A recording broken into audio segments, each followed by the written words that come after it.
हरिहर गांव में 7 साल की शिवानी अपने पिता राजेश और दादी ओमवती के साथ रहती थी। शिवानी की मां का देहांत कई साल पहले एक गंभीर बीमारी के चलते हो गया था। शिवानी तब सिर्फ 6 महीने की थी जब उसकी मां उसे छोड़कर चली गई। अपनी पत्नी की मौत के गम से दुखी होकर उसके पिता ने शराब को ही अपने जीने का सहारा बना लिया। फिर शिवानी की देखभाल उसकी दादी करने लगी।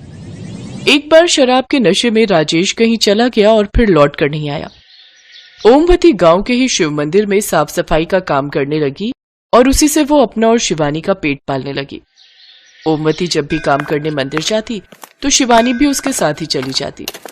जब तक ओमवती मंदिर में साफ सफाई का काम किया करती तब तक शिवानी शिवजी की मूर्ति से खूब बातें किया करती। हे भोलेनाथ, मेरी दादी कहती है कि आप अंतर्यामी हैं और सबके दुखों को जान जाते हैं। फिर तो आप जानते ही होंगे कि मेरी माँ मुझे छोड़कर आपके पास चली गई है और अब मेरे बाबा भी मुझे छोड़कर कहीं चले गए हैं। हे प्रभु, अब तो आप ही मेरे माता पिता हैं, क्योंकि दादी तो दादी ही है ना। इसके बाद से शिवानी हर रोज शिव भगवान से बड़ी देर तक बातें करती रहती। उस मंदिर का पुजारी भी शिवानी को बहुत प्यार करता था। शिवानी भोलेनाथ से बातें करते वक्त सब कुछ भूल जाती थी। चलो बेटा, काफी देर हो गई, अब हम घर चलते हैं। जब देखो भगवान से बातें करती रहती हो।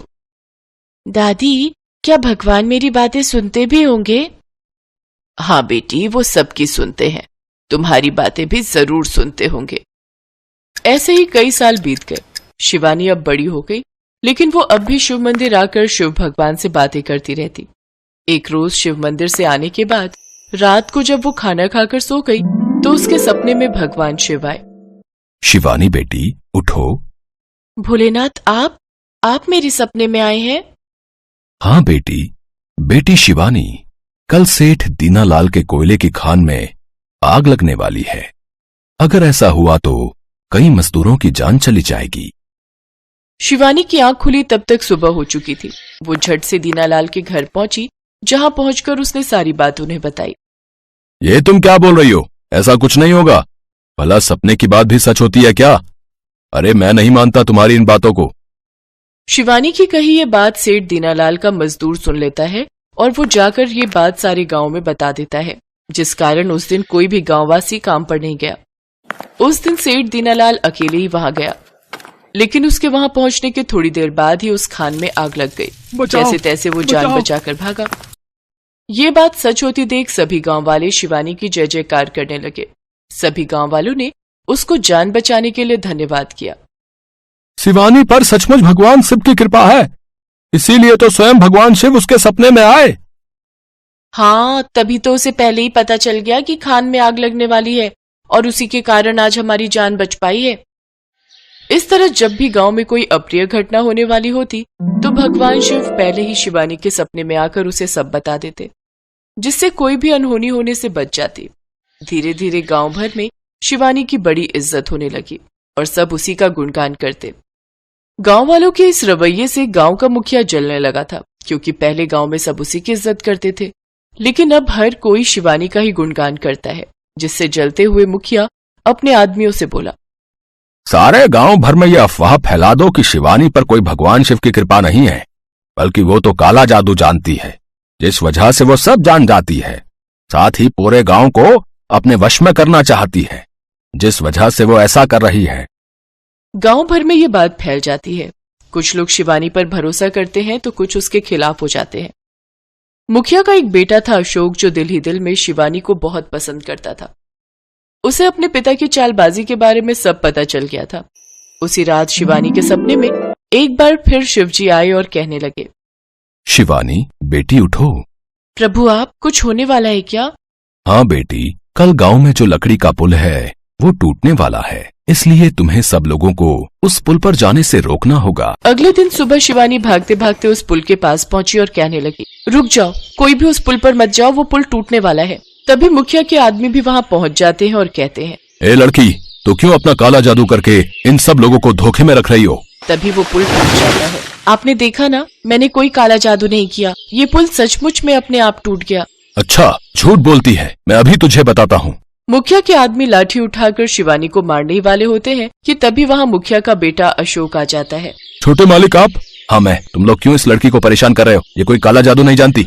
हट जाइए छोटे मालिक, आज हम इसे सबक सिखाकर ही रहेंगे। तभी अशोक चाकू से अपनी उंगली काट लेता है और उसकी मांग भर देता है। अब हाथ लगाकर दिखाओ इसे। ये आपने क्या किया छोटे मालिक? इसका मतलब समझते हैं आप? अच्छे से समझता हूँ शिवानी, और ये भी जानता हूँ कि इस बात से मेरे पिता बहुत गुस्सा होंगे, लेकिन मैं जानता हूँ कुछ समय बाद सब ठीक हो जाएगा। अशोक शिवानी के साथ अपने घर पहुंचता है, जहां मुखिया उसको देखकर बहुत गुस्सा होता है, लेकिन फिर बेटे की वजह से शांत हो जाता है। कुछ दिन बाद गांव में शिवरात्रि शुरू होने वाली थी, जिसकी तैयारी काफी जोरों शोरों से चल रही थी। मुखिया ने गांव के मंदिर में भगवान शिव को चढ़ाने के लिए सोने और चांदी से बना त्रिशूल बनाया और शिव जी की मूर्ति के आगे लगा दिया। लेकिन अगले दिन जब शिवानी पूजा करने मंदिर में आई तो उसने देखा त्रिशूल वहाँ से गायब है। हे प्रभु, ये त्रिशूल कहाँ गया? तभी वहाँ पुजारी, मुखिया और गांव के लोग आ जाते हैं। देखिए पिताजी, आपने जो कल त्रिशूल शिव जी की मूर्ति के आगे रखा था वो आज यहाँ नहीं है। शिवानी, तुम सबको बेवकूफ बना सकती हो, लेकिन मुझे नहीं। हो न हो ये काम तुम्हारा है, और अब सबके सामने भली बनने की कोशिश कर रही हो। हे भोलेनाथ, आज आपकी भक्त पर कितना बड़ा इल्जाम लगाया जा रहा है। आप कहाँ हैं प्रभु, आप कहाँ हैं? मुखिया शिवानी को खूब भला बुरा सुनाते हैं। तभी अशोक मुखिया से कहता है, मैं जानता हूँ पिताजी, मेरी पत्नी ऐसा नहीं कर सकती। आपका ये इल्जाम झूठा है। हाँ, तुम तो इसी की तरफदारी करोगे। आखिर इसने अपना काला जादू तुम पर भी जो कर रखा है। मैं तो कहता हूँ इस डायन को यहाँ से निकाल दो। शिवानी जोर जोर से भगवान शिव के आगे रोने लगती है। तभी भगवान शिव जी वहाँ प्रकट हो जाते हैं। बस बेटी शिवानी, तुम्हें अब और रोने की जरूरत नहीं। दुष्ट मुखिया, पहले तो तूने वो त्रिशूल लाकर मेरे मंदिर में चढ़ाया और फिर रात को खुद ही उसकी चोरी की और उसे ले जाकर अपने घर के बेड में छुपा दिया, और सारा इल्जाम तू शिवानी पर डालना चाहता है। अपनी भक्त को मैं ही उसके सपने में आकर आने वाली अनहोनी से आगाह करता हूँ। ये मेरी परम भक्त है। मेरे माता पिता दोनों तुम ही हो, ये बात आज तुमने सच साबित कर दी। आज अपनी इस भक्त को बचाने के लिए तुम स्वयं यहाँ आ गए। मैं तो धन्य हो गई प्रभु। इसके बाद भगवान शिव वहाँ से अंतर्ध्यान हो गए और सभी गांव वाले मुखिया को भला बुरा कहने लगे। इसके बाद मुखिया शिवानी से कहता है, मुझे माफ कर दे बेटी, मैंने तुझे समझने में भूल कर दी। तू तो साक्षात हमारे घर में देवी आई है। इसके बाद शिवानी मुखिया को माफ कर देती है। अब मुखिया भी सच्चे मन से उसे अपनी बेटी की तरह ही रखता है। अब गांव के सभी लोग शिवानी को भी भगवान का रूप मानने लगे। अब शिवानी के साथ साथ अशोक और मुखिया भी शिव भक्त बन जाते हैं और सच्चे मन से शिव जी की पूजा करने लगते हैं।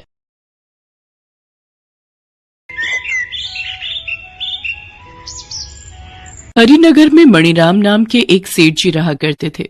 सेठ जी के परिवार में उनकी पत्नी कमला और 2 बेटे मोहन और सोहन थे। सेठ मणिराम की पत्नी कमला पूजा पाठ में बिल्कुल भी विश्वास नहीं रखती थी। ना कभी मंदिर जाना, ना भगवान का नाम लेना, मानो पूरी नास्तिक। यही आदत उसने अपने घर के सदस्यों की बना रखी थी। वो अपने साथ साथ अपने दोनों बेटों और पति को भी पूजा पाठ नहीं करने देती थी। यदि कोई भगवान का नाम ले तो वो उस पर गुस्सा हो जाती थी। कमला, तुम तो इस घर में पूजा पाठ करने के बिल्कुल खिलाफ हो। यदि हमारे बेटों की पत्नियां पूजा पाठ वाली आ गईं तो तुम क्या करोगी? क्या करूंगी? जैसा इस घर में आज तक होता आया है आगे भी वैसा ही होगा। मेरी दोनों बहुएं भी मेरी ही तरह नास्तिक होंगी और मेरा ही कहना मानेंगी। कुछ दिन बाद सेठ मणिराम के बड़े बेटे की शादी वीरपुर गांव में रहने वाली सत्यवती से हो जाती है। सत्यवती भगवान शिव की परम भक्त थी। वो बचपन से ही भगवान शिव के सोमवार व्रत रखती थी और नित्य प्रति भगवान शिव की आराधना और पूजा भी करती थी। शादी के बाद भी सत्यवती ने इस नियम को बनाए रखा और अगली सुबह वो उठकर घर में मंदिर ढूंढने लगी। उसने अपनी सास कमला से पूछा, माँ जी, घर में मुझे मंदिर दिखाई नहीं दिया। आप पूजा पाठ कहाँ करते हो? घर में पूजा घर किस स्थान पर है? हमारे घर में कोई पूजा पाठ नहीं होता, और खबरदार अगर तुमने भी पूजा पाठ की। मैं पूजा पाठ करने के सख्त खिलाफ हूँ। इस घर में सब मेरा कहा मानते हैं, इसलिए कोई भी पूजा पाठ नहीं करता। पर माँ जी, मैं तो नित्य प्रति भगवान शंकर की पूजा करती हूँ और सोमवार के व्रत रखने के साथ साथ शिव मंदिर भी जाती हूँ। अरे, ये पूजा पाठ में कुछ नहीं रखा, ये सब ढोंग है। तुम जितनी जल्दी समझ जाओ उतना तुम्हारे लिए अच्छा रहेगा। अब जाओ, कोई पूजा पाठ करने की जरूरत नहीं है, जाकर रसोई में काम करो। अपनी सास की बातें सुनकर सत्यवती उदास हो जाती है। हे शिव शंकर, अब मैं आपके मंदिर कैसे आऊंगी? आपकी पूजा कैसे करूंगी? सासू माँ तो आप पर बिल्कुल भी विश्वास नहीं करती हैं। कमला, अगर बहू का मन है तो उसे जाने दो, तुम क्यों उसे रोकती हो? जाओ बहू, मंदिर हो आओ। सत्यवती मंदिर जाती है और भगवान शिव की पूजा करती है। कुछ दिन तक तो सब ठीक रहा, पर एक दिन जब सत्यवती मंदिर से आई। सत्यवती, तुम्हें एक बार में समझ में नहीं आता? तुम्हें पता भी है माँ इस बात से कितनी नाराज है कि तुम उनकी इजाजत के बिना अपनी मनमानी कर रही हो। तुम उनकी बिल्कुल भी इज्जत नहीं करती हो। आज सुबह से वो भूखी प्यासी रोए जा रही हैं। पर स्वामी, मैंने ऐसा क्या किया है? मैं तो अपनी सारी जिम्मेदारियां अच्छे से निभा रही हूँ। मैंने तो माँ जी को कुछ भी नहीं कहा। मोहन बेटा, रहने दे। ये आजकल की बहुएं सास की इज्जत नहीं करती। ये सामने खड़ी है, पूछ इससे मना किया था कि ये मंदिर नहीं जाएगी, पर ये अपनी मनमानी करती आ रही है। अब तू देख इसका क्या करना है। पर माँ जी, कल मेरा महाशिवरात्रि का व्रत है। मेरा शिव मंदिर जाना बहुत जरूरी है। मुझे मंदिर जाने से मत रोको। जब हमने मना कर दिया कि तुम मंदिर नहीं जाओगी तो तुम बार बार पूछकर माँ का अपमान क्यों कर रही हो? सत्यवती की आंखों में आंसू आ जाते हैं। वो बेचारी कुछ नहीं कर पा रही थी। अगले दिन सत्यवती पूजा की थाली तैयार करके शिव मंदिर जाने के लिए अपनी सास कमला से आग्रह करती है। उस समय घर पर कोई भी नहीं था। ये क्या हाथ में उठाए चली आ रही है? घर में कोई काम काज नहीं है क्या? माँ जी, आज मेरा महाशिवरात्रि का व्रत है। कृपया मुझे भगवान शंकर के मंदिर जाने दो। मैं शिवलिंग पर बेलपत्र और जल चढ़ाना चाहती हूँ। तू ऐसे नहीं मानेगी। इस समय तो मोहन भी घर पर नहीं है, वरना वो तुझे रोक लेता। कहीं ऐसा ना हो तू मुझसे नजरें बचाकर चुपचाप मंदिर भाग जाए। चल, मैं तुझे कमरे में ही बंद कर देती हूँ। माँ जी, ऐसा मत कीजिए। मुझे मंदिर जाने दीजिए माँ जी। सत्यवती रोती चिल्लाती रहती है, पर कमला को उसके रोने का कोई असर नहीं होता। वो सत्यवती को कमरे में बंद करके बाहर आ जाती है। बाहर आंगन में फर्श पर पानी बिखरा हुआ था। अचानक कमला पानी के ऊपर फिसल जाती है और उसके सिर में अचानक चोट लगने से उसकी सांसें थम जाती हैं। तभी सेठ मणिराम और उनके दोनों बेटे भी वहां आ जाते हैं। क्या हुआ माँ? माँ, तुम कुछ बोलती क्यों नहीं हो? माँ, कुछ बोलो माँ। माँ, ये क्या अनर्थ हो गया कमला? ये क्या अनर्थ हो गया? कमला तो भगवान को प्यारी हो गई। मेरे बच्चों, सत्यवती बहू, बाहर आओ।